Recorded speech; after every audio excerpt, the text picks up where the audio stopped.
Hello student. आज जो है हम लोग सेकेंड ईयर का जो है सेकेंड चैप्टर स्टार्ट करेंगे।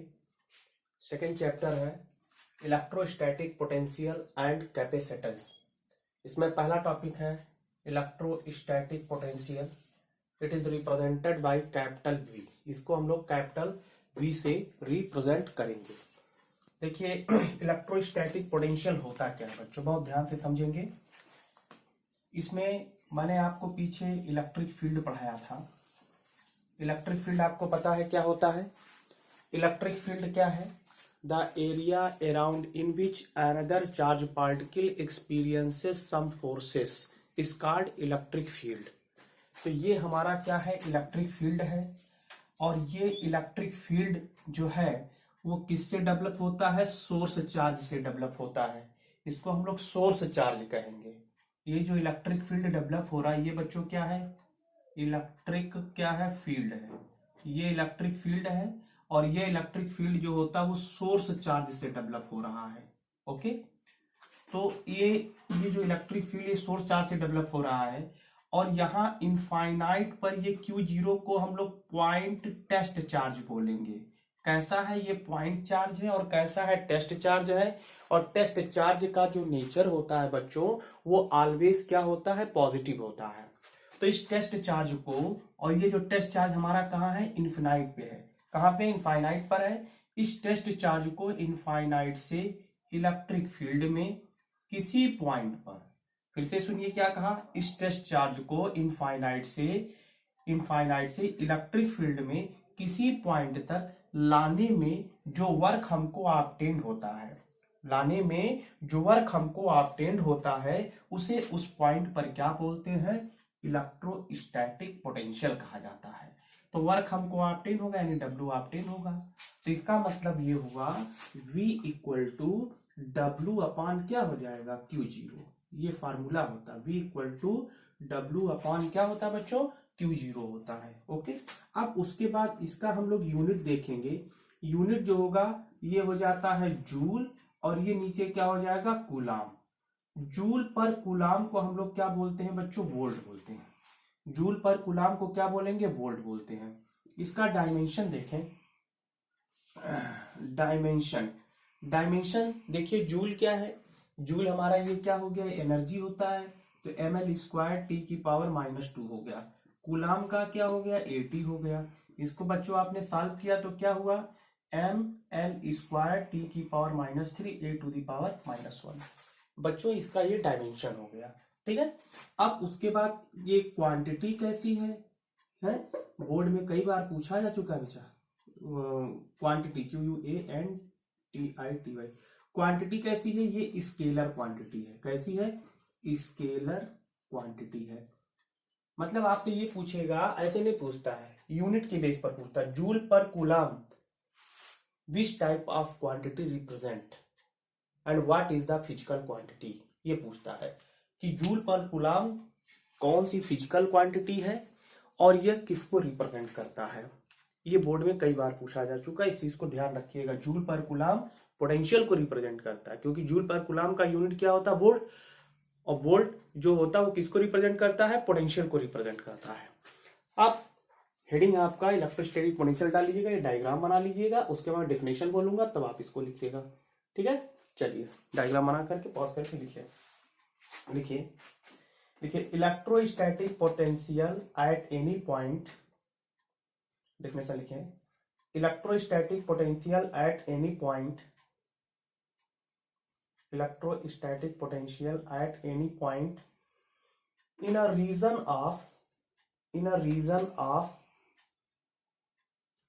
of electric field is the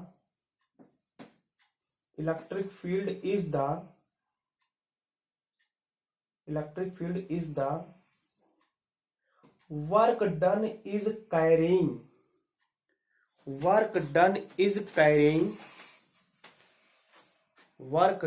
is carrying a unit positive charge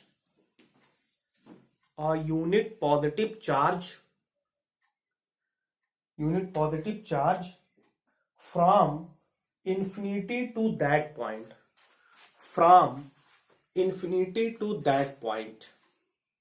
from infinity to that point. Okay, ये पूरा नोट कर लीजिए फॉर्मूला। चलिए अब आगे आते हैं। अगला हेडिंग है इलेक्ट्रो या इलेक्ट्रिक पोटेंशियल डिफरेंस। अगला हेडिंग देखिए, अगला हेडिंग है इलेक्ट्रिक पोटेंशियल डिफरेंस। देखिए क्या है,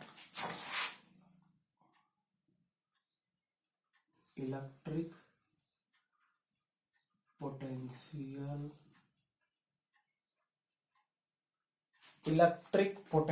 डिफरेंस। तो डिफरेंस के लिए हम लोग डेल्टा वी का रिप्रेजेंटेशन करेंगे।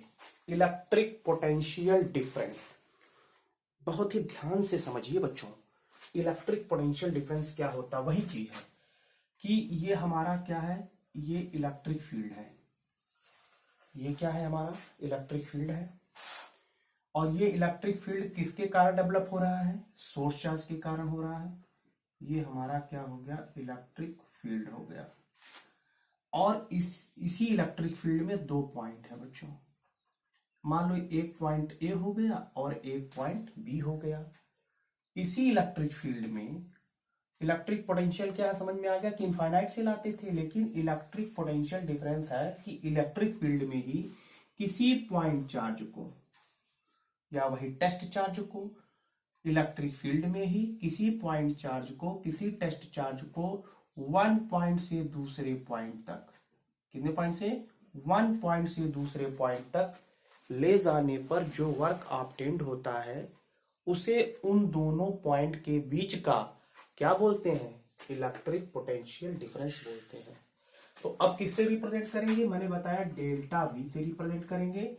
डेल्टा वी इक्वल टू बच्चों क्या होगा, W upon Q zero. Formula वही होता है, लेकिन याद रखिएगा डेल्टा का मतलब होता है डिफरेंस। डेल्टा का मतलब डिफरेंस। मान लीजिए पॉइंट ए का, जो पॉइंट ए है इसका पोटेंशियल ज्यादा है और पॉइंट बी का पोटेंशियल कम है। चार्ज का फ्लो हमेशा हायर पोटेंशियल से कहां होता है बच्चों, लोअर पोटेंशियल की तरफ होता है। झरना कहां से कहां बहता है, झरना का जो पानी है कहां से कहां फ्लो होता है, अपर लेवल से लोअर लेवल, हायर लेवल से लोअर लेवल की तरफ। उल्टा तो पानी जाता नहीं है। तो जो अपर लेवल है बच्चों उसको हायर पोटेंशियल मानिए, और जो झरना नीचे की तरफ गिरता है उसको लोअर पोटेंशियल मानिए, और जो पानी गिर रहा है उसको चार्ज मान लीजिए।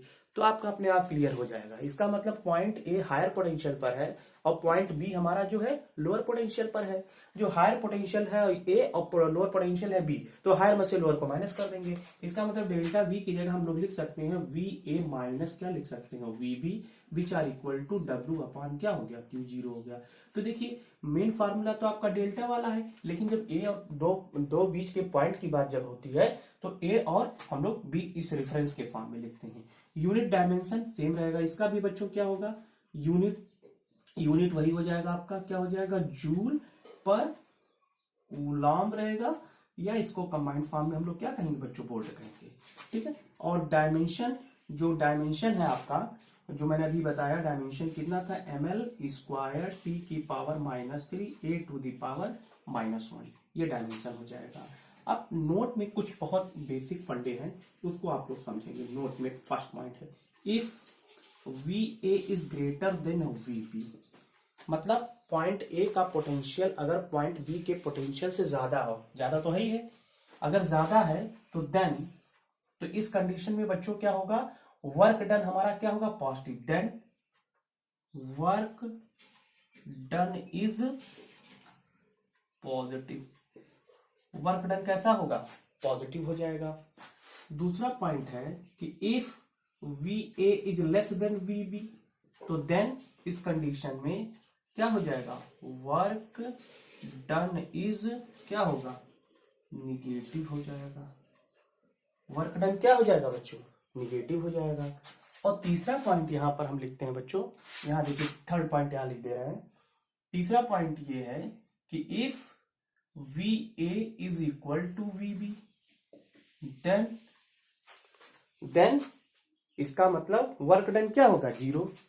Then work done will be क्या हो जाएगा, जीरो हो जाएगा।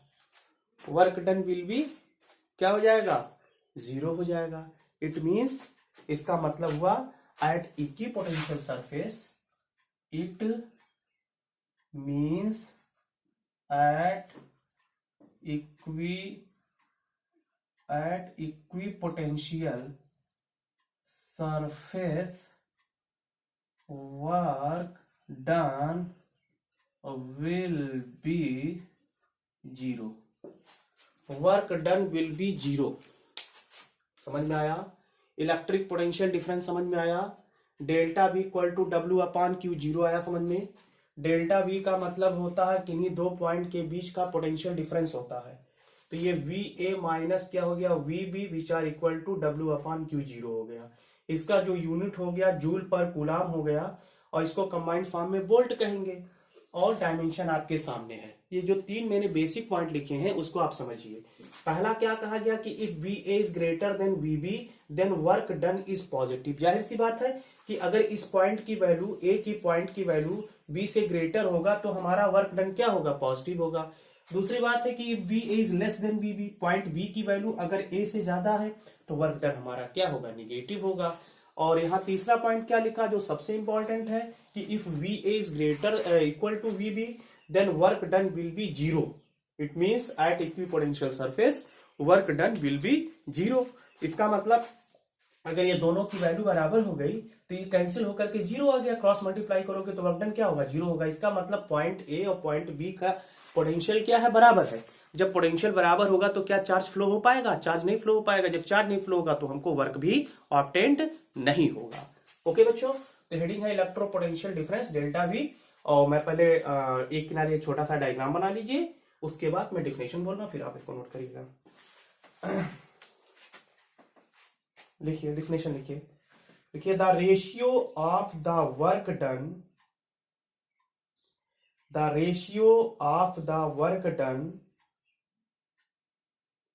Bye an external agent, by an external agent in carrying a test charge from, carrying a test charge from, carrying a test charge from one point to the other, one point to the other in an electric field, in an electric field to the magnitude of the, to the magnitude of the, to the magnitude of the test charge is called the, test charge is called the,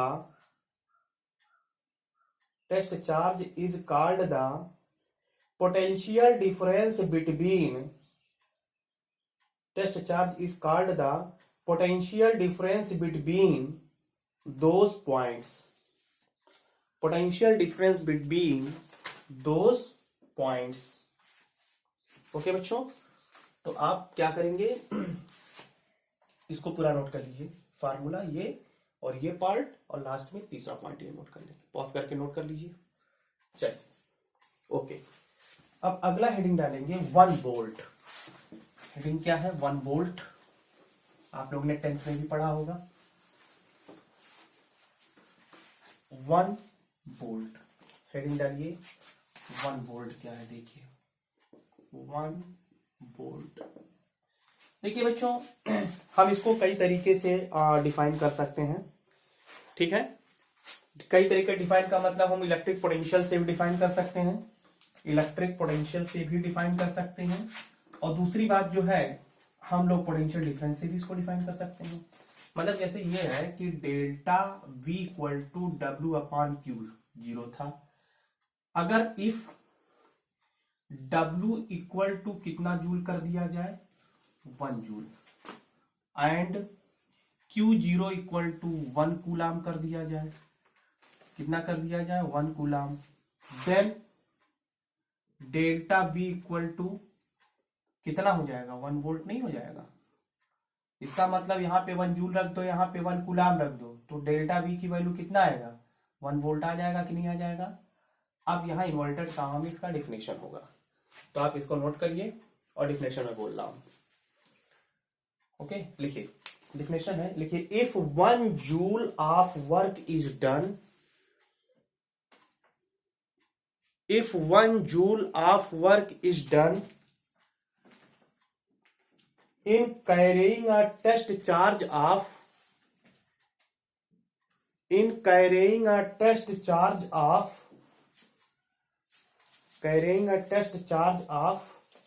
1 coulomb from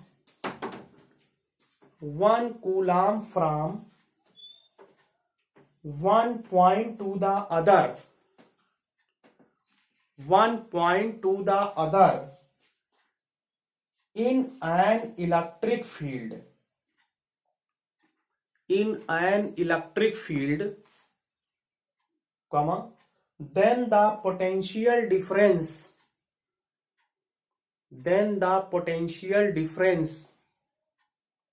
between these points will be 1 volt. These points will be 1 volt.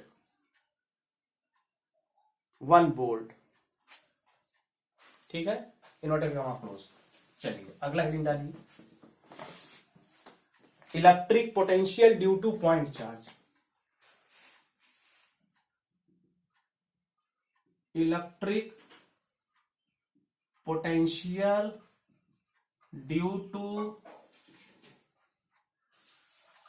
Point charge, electric potential due to point charge.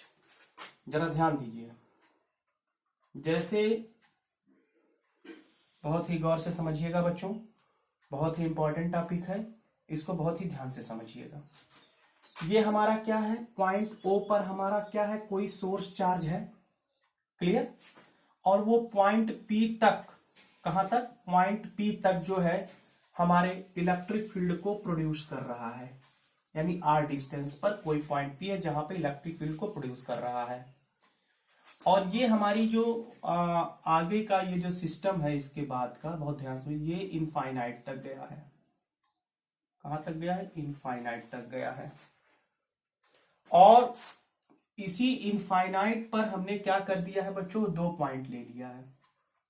ये देखिए यहां पर 2 point ले लिया है, ये एक point A हो गया और ये एक पॉइंट क्या हो गया, बी हो गया। पॉइंट ए पर हमारा टेस्ट चार्ज क्या है, Q0 है, और इनके बीच की डिस्टेंस जो है dx हो गया, और सोर्स चार्ज से x डिस्टेंस पर हमारा टेस्ट चार्ज है।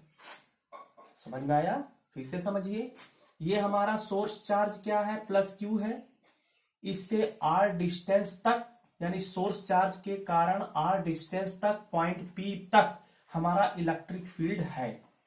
लेकिन ये हमारा जो लाइन ज्वाइनिंग किया है यहाँ पर, वो इनफाइनाइट तक गया है। देखिए आप, इनफाइनाइट शो किया है। इसी इनफाइनाइट की लाइन पर हमने 2 पॉइंट चूज कर लिया है, एक पॉइंट ए कर लिया है, एक पॉइंट क्या है, बी कर लिया है। पॉइंट ए पर हमारा टेस्ट चार्ज क्या है, Q0 है। पॉइंट ए पर हमारा टेस्ट चार्ज क्या है, Q0 है, और इस सोर्स चार्ज से टेस्ट चार्ज के बीच की डिस्टेंस कितनी है, x है। तो अकॉर्डिंग टू कूलॉम्स लॉ, देखिए क्या आएगा, ACC का मतलब अकॉर्डिंग टू कूलॉम्स लॉ। तो अकॉर्डिंग टू कूलॉम्स लॉ क्या कहता है, F इक्वल टू 1/4πε0। ठीक है, और किसी कांस्टेंट वाले मीडियम में तो K लिखेंगे, अगर कांस्टेंट वाला मीडियम नहीं है तो हम लोग K नहीं लिखेंगे। ठीक है, F इक्वल टू 1/4πε0 क्या हो जाएगा, Q और Q0, और कितनी डिस्टेंस पर है, x की, यानी x square, Q0 x square हो जाएगा। आई बात समझ में, ये कूलॉम्स लॉ हो गया। अब बहुत ध्यान से समझिए, ध्यान से ये समझना है कि इस टेस्ट चार्ज को अब पहली बात ये बताइए, हमारी बात जरा ध्यान से सुनिए, ये बताइए कि ये दोनों जो टेस्ट चार्ज है दोनों का नेचर पॉजिटिव है, तो इनके बीच कौन सा फोर्स लगेगा बच्चों? रिपल्सिव फोर्स लगेगा कि नहीं लगेगा? रिपल्सिव फोर्स लगेगा। बोलिए, दोनों का नेचर अगर पॉजिटिव है तो दोनों के बीच का फोर्स कैसा लगेगा? रिपल्सिव फोर्स लगेगा। रिपल्सिव फोर्स उधर लगेगा, लेकिन हम टेस्ट चार्ज को इनफाइनाइट से फील्ड के अंदर ला रहे हैं, तो हमको फोर्स के अगेंस्ट वर्क करना पड़ेगा कि नहीं करना पड़ेगा? फोर्स के अगेंस्ट वर्क करना पड़ेगा, तो इसका मतलब क्या होगा? डी डब्ल्यू होगा। तो D W equal to force into minus D X होगा कि नहीं होगा? फोर्स इंटू डिस्प्लेसमेंट होता है, माइनस का मतलब अगेंस्ट द फोर्स, फोर्स के अगेंस्ट वर्क हो रहा है, आप इधर ला रहे हो, फोर्स उधर लग रहा है, तो अगेंस्ट द वर्क हो गया। बोलिए बच्चों, तो ये हमारा मान लीजिए इक्वेशन नंबर फर्स्ट हो गया और ये इक्वेशन नंबर सेकंड हो गया। तो फर्स्ट की वैल्यू सेकंड में पुटअप कर सकते हैं। बोलिए, तो यहां लिखेंगे putting the value of equation first in equation second we get. ठीक है, तो पुटअप करेंगे तो बच्चों क्या होगा? D W equal to F की वैल्यू कितना होगा? बोलिए, तो एफ की वैल्यू हमारा ये पूरा है, पूरा यहां रखेंगे, तो 1/4 पाई एप्सिलॉन नॉट क्या होगा? Q zero upon x square into D x, और माइनस यहां लगा देंगे। माइनस तो कहीं भी लगा सकते हैं जब मल्टीप्लाई में है। बोलिए, यहां तक समझ में आप लोगों को? बोलिए, तो चलिए पहले हम लोग इतना करते हैं, उसके बाद आप क्या करिए, हेडिंग डाल करके ये डायग्राम बनाइए और थोड़ा सा कंसिडरेशन लिखिए।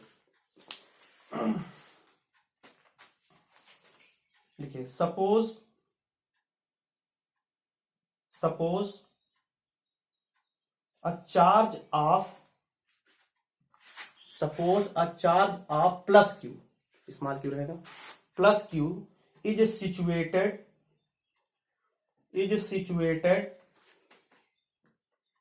at a point O, full stop. Let P, capital P, be the point distant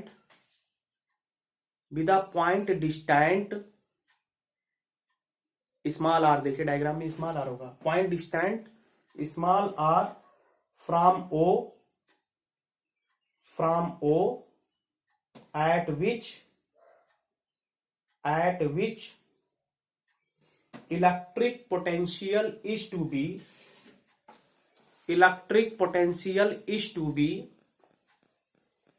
determined.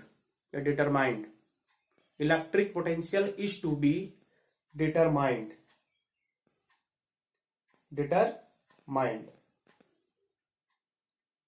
Line change according to Coulomb's law. लिखिए, according to Coulomb's law। ये इक्वेशन फर्स्ट तक लिखिए पहले आप, आगे मत लिखिएगा जब तक ना कहूं। इक्वेशन फर्स्ट तक लिखिए आप। ओके, इक्वेशन फर्स्ट तक हो गया बच्चों? पॉज करके फर्स्ट से नोट करिए। और उसका लिखिए, स्टेटमेंट लिखिए, there be another point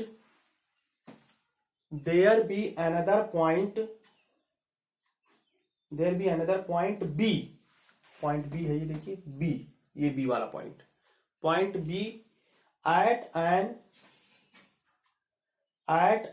infinitely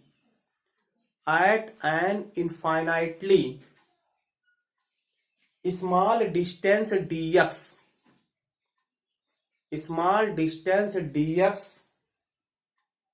from A, capital A, from A towards O,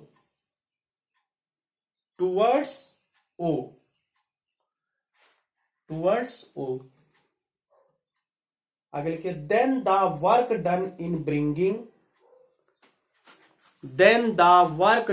in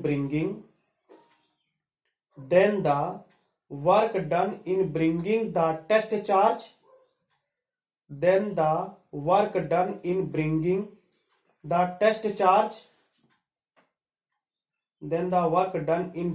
the test charge Q0, test charge Q0 from A to B against the force F each, against the force F is, against the force F is, ये पूरा यहां तक note करिए। Second equation से पूरा नीचे तक का नोट करिए, सेकंड इक्वेशन से पूरा नीचे तक का नोट करिए। अब देखिए उसके बाद देखिए बच्चों, हो गया नोट। अब एक स्टेटमेंट और लिखिए, एक स्टेटमेंट और लिखिए। देखिए therefore comma the work done in bringing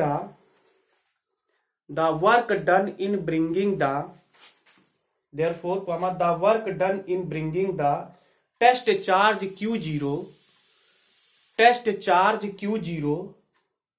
from infinity to p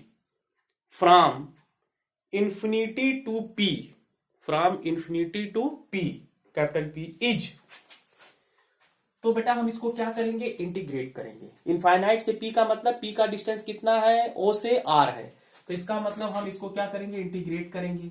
तो इंटीग्रेट करेंगे तो W इक्वल टू हमारा वर्क डन क्या होगा, इनफाइनाइट से R, बहुत ध्यान से समझिए, -1/4πε0 Q0/x² इंटू dx। बोलो बच्चों समझ में आया? थोड़ा सा वहां पे लाइटनिंग की प्रॉब्लम है, इसको थोड़ा सा मैं नीचे लिख देता हूं, यहाँ पे लिख देता हूं, ठीक है। चलिए यहाँ पे कर देते हैं। तो W इक्वल टू क्या हुआ, इनफाइनाइट से R -1/4πε0 Q0/x² इंटू dx। अब क्लियर है ना बच्चों? अब देखिए थोड़ा सा अब इसको हम लोग इंटीग्रेट करेंगे। इंटीग्रेशन पता है आप लोगों को, इंटीग्रेशन पता है, उसी इंटीग्रेशन को हम लोग करेंगे। यहाँ पे क्या करेंगे, पूरा साइन लेकर के हम पहले बाहर आते हैं या अंदर ही रखते हैं, कैसे भी कर लीजिए, कोई दिक्कत वाली बात नहीं है। तो यहां पर देखिए एक होता है वेरिएबल, एक होता है कांस्टेंट Q/Q0 जो हो जाएगा 4πε0, और यहाँ पे हम लोग क्या करते हैं, चलिए माइनस बाहर ले लेते हैं, इंटीग्रेशन इनफाइनाइट टू R, और ये क्या हो जाएगा यहाँ पर 1/x² इंटू dx। ये क्लियर हो गया? बोलिए अब हम लोग क्या करेंगे, इसको इंटीग्रेट करेंगे। और इंटीग्रेट कैसे करेंगे, इंटीग्रेशन का पावर वाला फार्मूला यहाँ पे अप्लाई करते हैं। देखिए आप कंटिन्यू करिए, -Q0 मैं हर एक स्टेप कर रहा हूं बच्चों, मैं चाहूं तो एक आध स्टेप बैक कर सकता हूं, लेकिन नहीं। यहाँ पे क्या होगा, x⁻⁻2 और x⁻⁻2 ऊपर चला जाएगा। एक मिनट यहाँ देखिए, इंटीग्रेशन इनफाइनाइट से R x⁻⁻2 इंटू dx। ये फार्मूला बना, किसका फार्मूला बना, integration of x⁻n into dx का फार्मूला x⁻n+1/n+1। तो उसका फार्मूला बना, तो क्या हो गया, -Q0/4πε0। तो क्या हुआ, x⁻2+1/-2+1 इनफाइनाइट से R हो गया। अब देखिए -2+1 -1, तो माइनस माइनस क्या हो गया, प्लस, माइनस माइनस क्या हो गया, प्लस। अब यहां हो गया, तो बताइए क्या होगा, Q0/4πε0 x⁻1 1/x नीचे आ गया, इनफाइनाइट से क्या हो गया, R हो गया, इनफाइनाइट से R हो गया। अब ये हो गया अपर लिमिट, ये हो गया लोअर लिमिट, तो क्या बन जाएगा, Q0/4πε0 अपर लिमिट क्या हो गया, 1/R -1/∞ हो गया। अब इसको आपने डिवाइड कर दिया तो खत्म हो गया सिस्टम। तो क्या बचा, Q0/4πε0 इंटू 1 क्या हो गया, R हो गया। और ये किसके इक्वल हुआ, वर्क डन के इक्वल हुआ। किसके इक्वल हुआ, वर्क डन, यानी W इक्वल टू Q0 और क्या हो गया 4πε0 1/R हो गया। ठीक, अब उसके बाद आइए by electric potential. Electric potential क्या होता है बच्चों, V इक्वल टू W/Q0 होता है। तो so that V equal to W की वैल्यू यहां रखो, तो देखिए पूरा एडजस्ट करते 1/4πε0 Q0/R इंटू Q0। Q0 से Q0 कैंसिल हो गया, तो कितना बचा, और क्या बचा, V इक्वल टू 1/4πε0 Q/ क्या हो गया, R। ये इतना क्या आएगा, वोल्ट आ जाएगा, क्या आ जाएगा, वोल्ट आ जाएगा। तो v equal to 1/4πε0 q upon r, ये इतना क्या आ गया बच्चों, वोल्ट आ गया। तो आपने अभी फार्मूला क्या ऑब्टेन किया, electric potential due to point charge. आपने electric field due to point charge पढ़ा, फार्मूला क्या था, equal to 1/4πε0 q upon r square था। और यहां पर क्या है देखिए, v equal to 1/4πε0 q upon r only, not r square. r square होगा तो इलेक्ट्रिक फील्ड हो जाएगा, केवल r रहेगा तो यहां पे क्या हो जाएगा, इलेक्ट्रिक पोटेंशियल हो जाएगा। ठीक है, अब यहां ध्यान दीजिए, यहां पे 2 पॉइंट है नोट में, इसको नोट कर लीजिए पॉज करके। चलिए देखिए,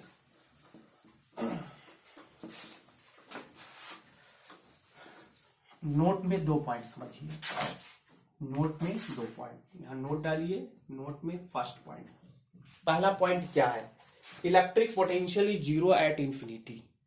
लिखिए, बहुत इंपॉर्टेंट पॉइंट है, electric potential is 0 at infinity.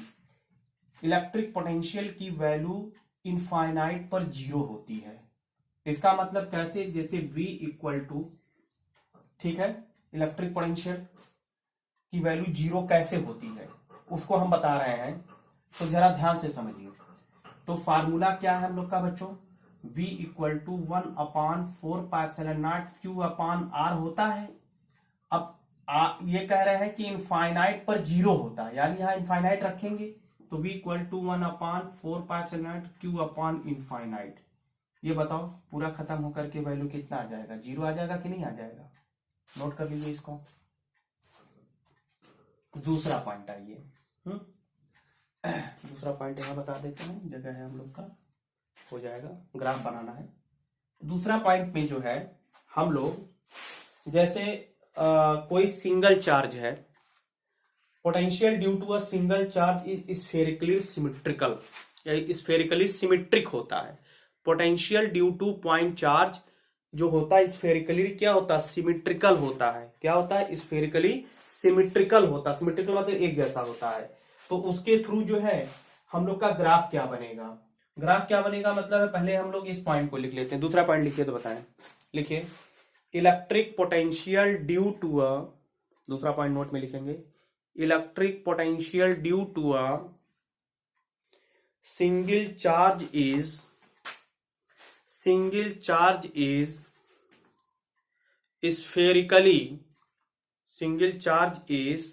spherically symmetric. Spherically कैसा होता है, सिमेट्रिक, स्फेरिकली सिमेट्रिक होता है। ठीक है, अब जरा थर्ड पॉइंट आएंगे, तीसरे पॉइंट में हम लोग ग्राफ बनाएंगे।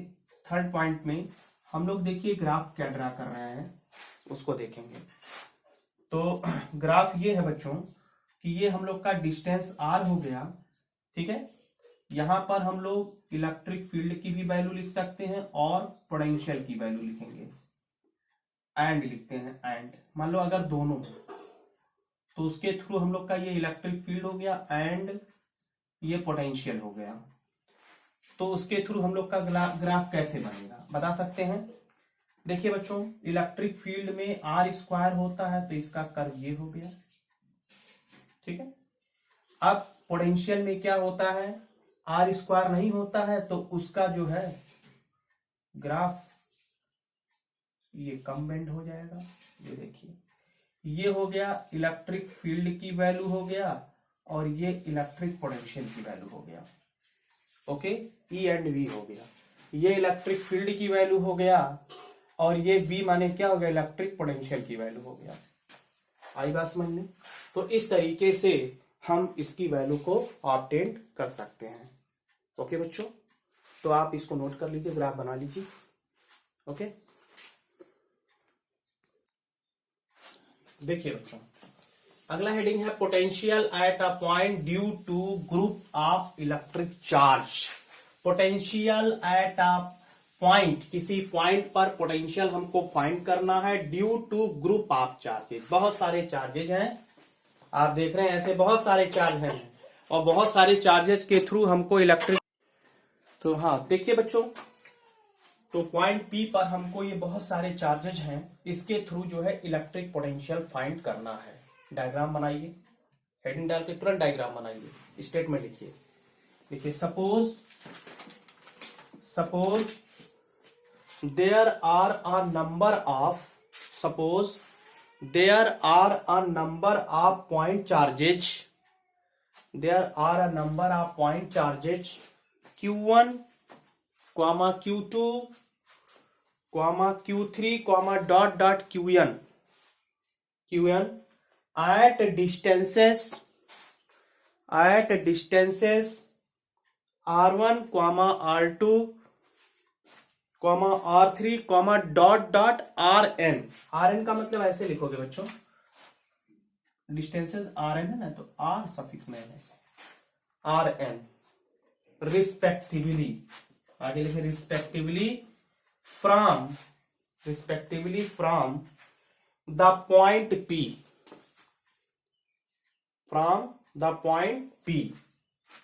where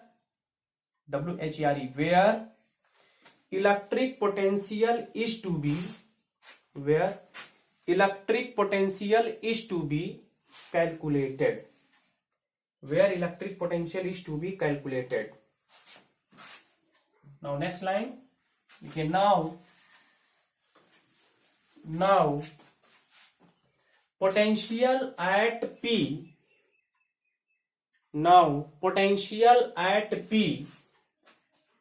due to charge Q1, क्या होगा, V equal to 1/4πε0 Q1 by R1, यही होगा बच्चों ना, ठीक है। Similarly for other